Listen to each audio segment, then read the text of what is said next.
I want to first take a moment to thank you all for making the time to join me this afternoon. I know there's a lot of provocative and interesting sessions that you have to pick and choose from during these events, and it's always humbling and gratifying to have people show up at your session. You always have the fear that you're going to be talking to yourself. So thank you for joining me.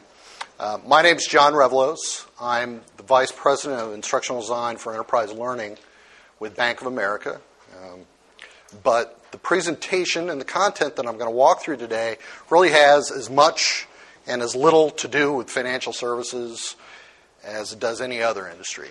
The power of narrative and storytelling as an instructional technique is something that really goes across business lines and the kinds of business that you do. So with any luck, there'll be more than a couple of things that you'll be able to take back and implement. I'd usually say Monday morning, but in this case, I guess it's Wednesday morning.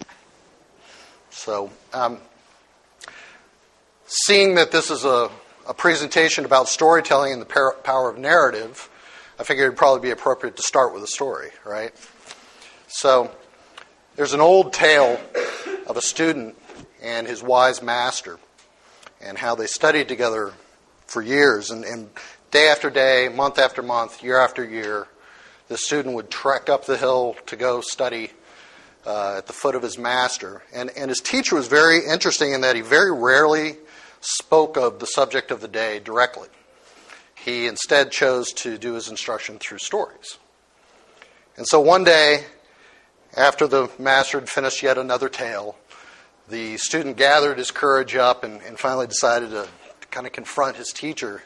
And he said, why do you toil so, teaching me through stories? Couldn't you simply just tell me what it is that you think I should know? And the master paused for a moment, and then he looked at the student and he said, bring me some water. And this kind of startled the student, because he knew his master would be a fairly disciplined man who wouldn't consider such comforts during the instructional day. So the boy immediately jumped up, ran down the hill to fulfill the request. He went to his house, rummaged through his cabinets, pulled out a pot, ran to the well, filled it up, returned to his master. And just as he was getting ready to offer it up, his master looked at him and he said, why have you brought me a pot when I asked only for water? I'll let you think about that for a second. Why have you brought me a pot when I asked only for water? I love this story, not only because it's kind of self-referential, it's a story about stories, but also because it kind of neatly encapsulates the bulk of what I'm going to tell you for the next hour or so. And that is, there are some things that you can't speak to directly. There are some topics of instruction that you can't simply tell people what you want them to know. You need a vessel, a pot, for your instruction to transfer that knowledge at times. So it's a neat little way to kind of kick off the hour. I've got a bazillion slides. I'm going to run through them fairly quickly. So try and just let it kind of bathe through you and get the big points. You have your handouts that you can take a few notes on, but it's just the high-level messages that I put in the handout. So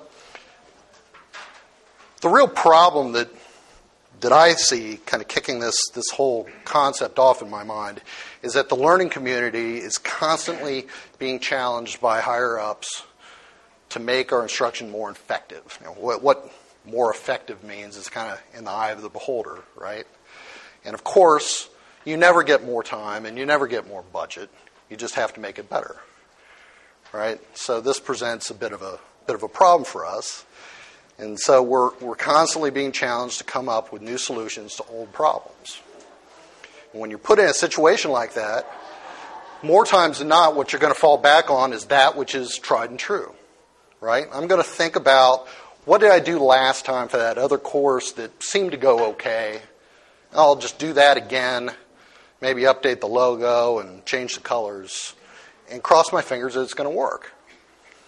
And I'm kind of preaching to the crowd here at ISPI that that's not the best way to go, right? You can't teach different knowledge and skills using the same old tools, right? You can drive a nail with a wrench, but there's a better tool out there for the job. A better tool in terms of the speed of getting the job done, the effort that you have to extend while you're doing the work, and ultimately the quality of the finished product, right? So you have to pick and choose your tools kind of selectively depending on what your outcome is. Another way of saying that, of course, is that one size doesn't fit all. You have to pick and choose. So, the major theme of my talk for the next hour and change is really this slide. If you forget everything else, this is probably the takeaway slide.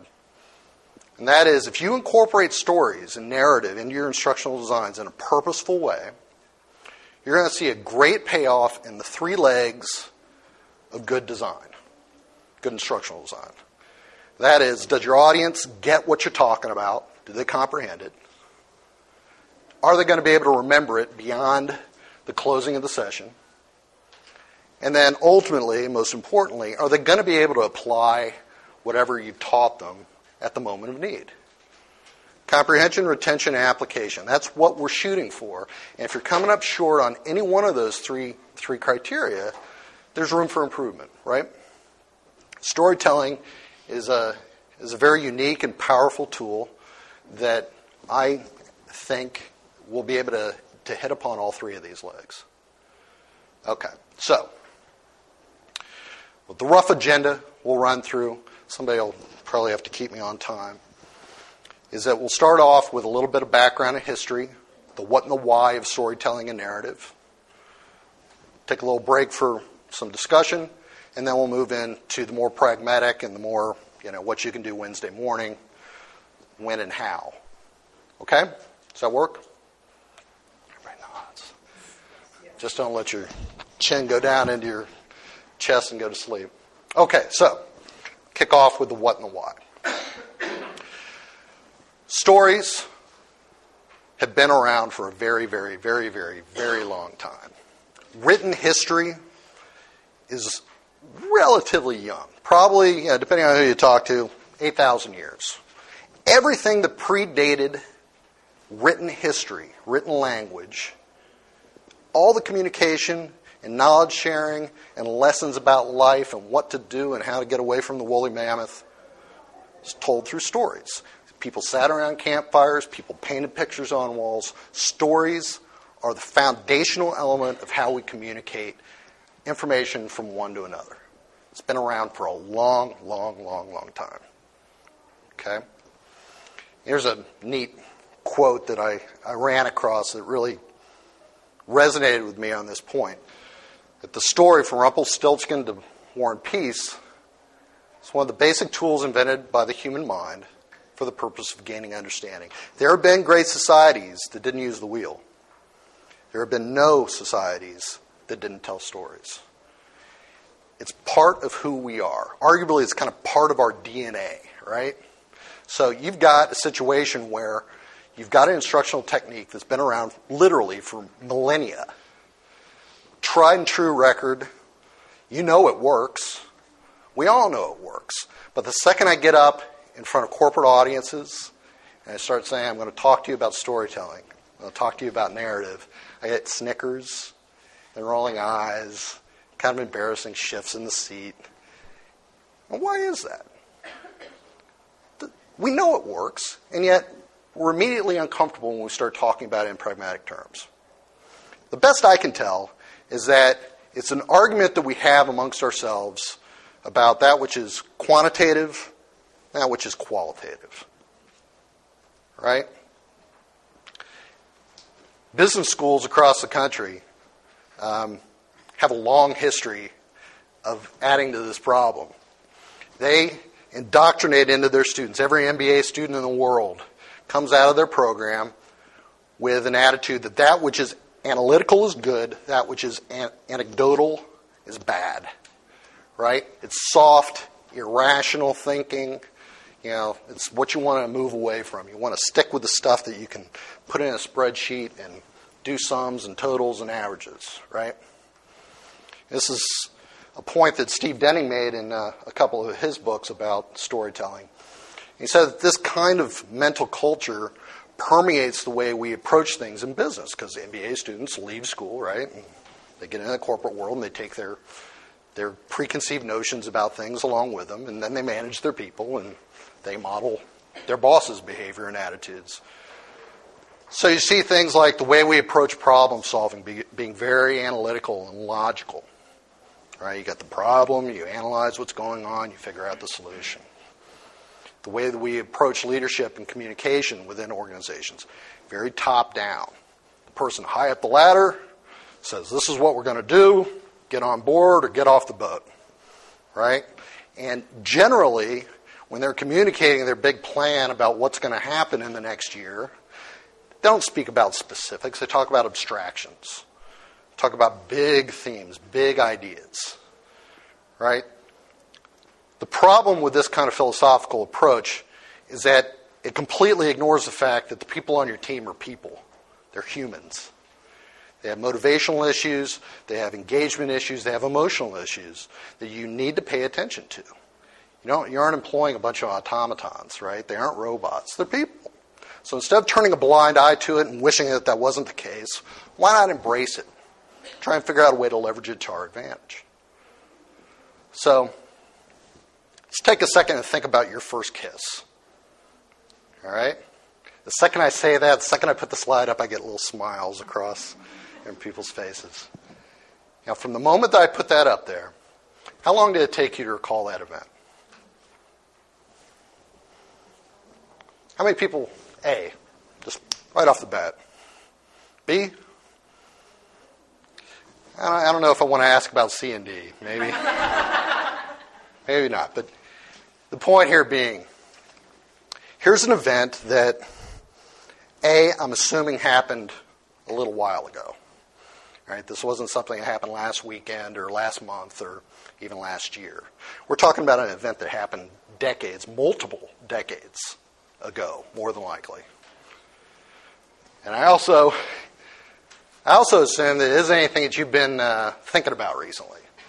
On your trip into New York, you didn't say, okay, I need to get the hotel, I need to get the rental car, and let's think about that first kiss I had. Nothing that you've been thinking about recently. And yet, of the literally millions of experiences that you've had since that event took place, I could bring up a slide, say 2 words, first kiss, and out of the myriad of stuff that's in your head, you immediately honed in on that event, recalled it with vivid detail, and were able to bring it to bear, right? How did you do that? Imagine what it would be like if in our corporate training events, you had that kind of power with your audience. To say, root means analysis. And everybody immediately knew, oh yeah, root means analysis. I remember that, right? The reason it works is because it was a personal event that you had a high engagement, high motivation, I'm assuming, and also it was an emotional event. Something you personally experienced, right? It wasn't an analytical, decontextualized thing. It was something that was real, tangible, and you were invested in. And the reason the real insight that exercise gives you is that despite our best hopes in some cases, that learning and understanding and people in general are logical, they aren't. We aren't. Learning and memory is very seriously based in the social fabric of who we are and the way we operate from day to day. And there's something to consider here. I'm not necessarily telling everybody to buy into this, but just think about it for a second.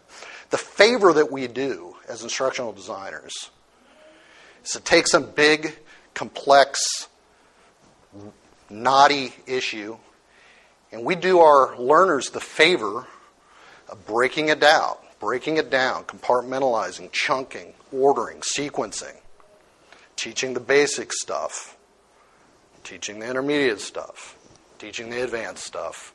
And then because I know you all are intelligent, logical people, you'll be able to take the beginning, intermediate, and advanced stuff, be able to reassemble it into the whole that my terminal objectives are written around. Right? Doesn't work that way in a lot of topics. Not all the time. It's good to, break things apart and make sure you're doing scaffolding and the like. But this favor of breaking things down, sometimes you lose something in the translation. The real bottom line here is that, like I said, people aren't logical animals. We're incredibly irrational. Even when we're put in situations where it very clearly doesn't benefit us, it's actually to our detriment to act in a certain way, we continue to act in that way, even though we know we shouldn't. This guy is deluding himself, or at least he's living a dual life. His intellectual mind is saying, God, I love you, logic, you just make sense. And yet every single day he betrays that statement by the way he behaves. And it's nothing to be embarrassed about. It's just something to be aware of and embrace. We aren't logical animals. I've been talking for a little bit. You're all after lunch. Need to get some juices flowing a little bit. So let's play a game. Okay, everybody's got a pen, something to write on.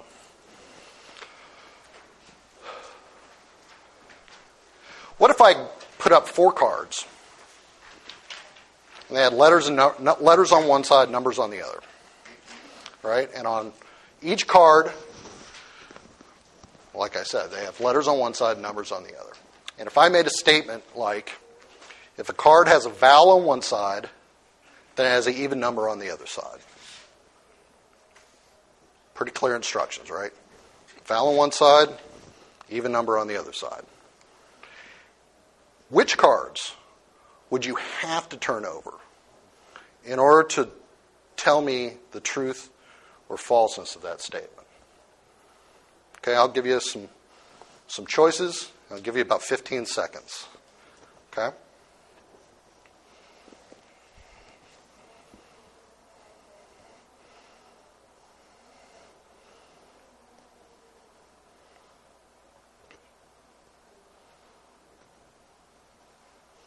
Okay, 15 seconds. Let's do another puzzle. This time, you're a bouncer in a bar. And you've got people running around with cards. On one side it tells you their age, and the other side tells you what they're drinking. Okay? And I tell you, as a bouncer, you need to make sure nobody's drinking underage. If you have a beer, you're over 21. That's the question. Similar struggle. Which cards do you have to turn over to determine if somebody is drinking underage?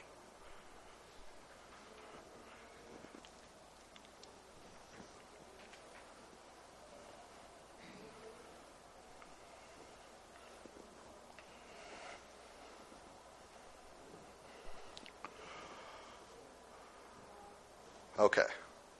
That feel longer or shorter? That second one. Shorter? Yeah. The time in between. It was both 15 seconds I gave you. Okay, let's think this through.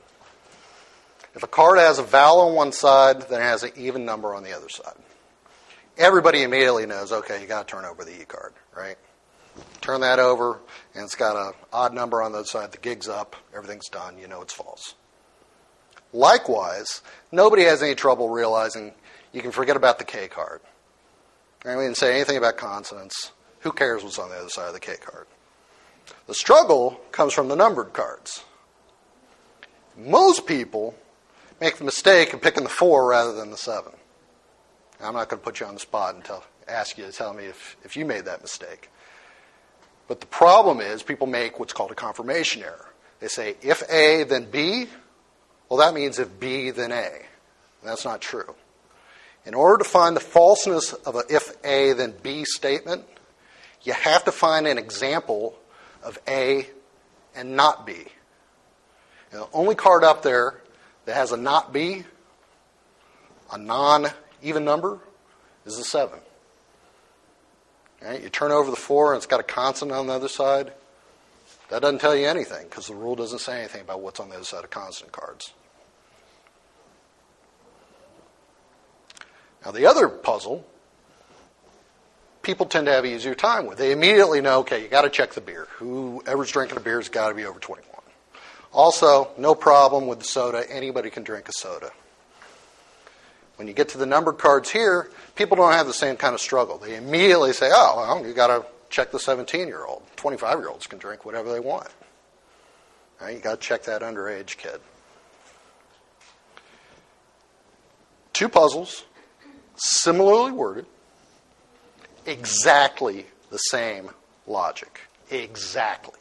These are identical puzzles in different clothing. And yet, with the first puzzle, people take a long time to get it wrong. Long time to mess it up. As opposed to the other puzzle, people almost immediately get it right. Very high percentage of people almost immediately know the right solution. And what's going on there? Exactly the same puzzle, and yet we've got drastically different results in terms of how long it takes to answer the question and how well they answer the question. Easily you can see it's because one is gauged in a social context in which we're all familiar, and one's guised in a decontextualized atmosphere of vowels and consonants and even numbers and the like. Okay, interesting parlor trick, right? This kind of puzzle, you remember back in like Psych 101, you could get some extra credit points if you made yourself a subject of some grad student study, right? So it took a bunch of college students, stuck them in a functional MRI machine, gave them these kinds of puzzles to play with, and they found something kind of interesting. On the left side of the brain, there were 3 areas that were triggered with both puzzles. They all had to do with working memory and semantic tasks and the like. Left side of the brain, the logical side of the brain. Right? The interesting part is those exact same 3 areas of the brain were triggered on the right side, but they were only triggered with the social version of the puzzle. Now, I'm not a neuroscientist, I'm probably glossing over some very important nuance here, but the layman's interpretation of this is when you guise things within a social context, you've got twice the number of synapses and neurons firing to try and make sense of the world. And you got double the horsepower being applied towards the problem solving, simply because of the way that it was structured. So, this lesson from Business School of analytical good, anecdotal is bad, starting to mature a little bit. People are starting to think in a little bit more broader contexts. And the lesson that's beginning to emerge, capturing a couple of quotes. This one is by Robert McKee, who wrote a great and important book about storytelling. He's a screenwriter in Hollywood. I don't know if you remember, a number of years ago there was a Nicolas Cage movie called Adaptation. He was one of the characters in that movie about how to write a good screenplay that's going to sell in Hollywood. And he says, forget about PowerPoint statistics to involve people at the deepest level. You need stories. Now, I'll be the first to admit that somebody wrote a book about storytelling, and he's got a little bit of a bias, right? So maybe you could dismiss him, but the ex-CEO of IBM, he carries some weight. Right? He says basically the same thing, that you've got to get people to buy in with their hearts and their beliefs, not just with their minds. So you begin to see things like the problem-solving structure that we've seen for many, many years shifting away from being very analytical to being more attention-driving and getting people motivated and stimulating a desire to listen and to be invested in the change. And then you back it up with the facts and the figures, the quantitative data.